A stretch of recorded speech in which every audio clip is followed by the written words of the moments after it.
Well, it's been another deadly weekend of gun violence in Portland. 2 people are dead, and Portland police say the total number of gun-related homicides this year is now 17.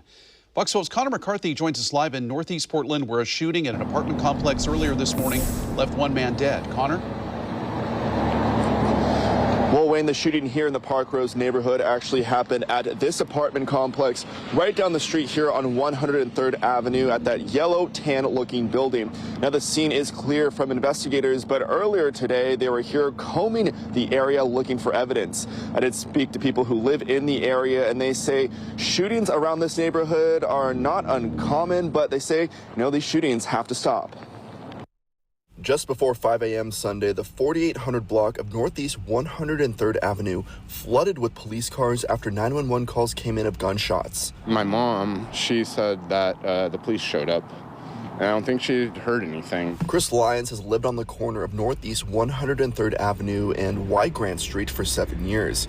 He says his neighborhood has a history of gun violence. The neighborhood's really rough.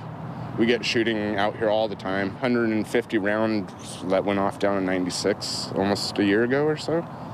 That was pretty wild. Portland police say they found a man with a gunshot wound in an apartment. The victim was taken to a local hospital where he later died from his injuries.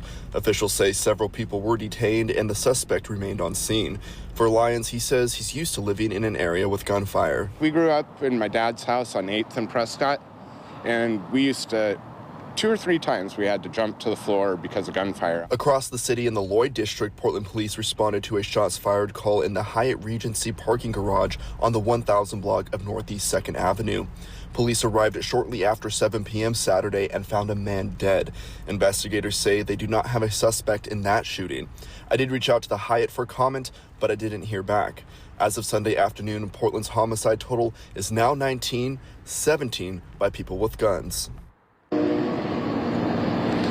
Well, Wayne, Portland police are still investigating both of those shootings, and they're asking anyone in the public with any information to come forward and call investigators. Now, tomorrow is the end of the month, and Portland police will most likely update the number of shootings for February here in the coming days. But in January of this year, 129 shootings were reported by Portland police. That is up from 107 in 2021. To have a snapshot of what may happen in February, January can serve as a clue. Live in Northeast Portland, Connor McCarthy, Fox 12 Oregon.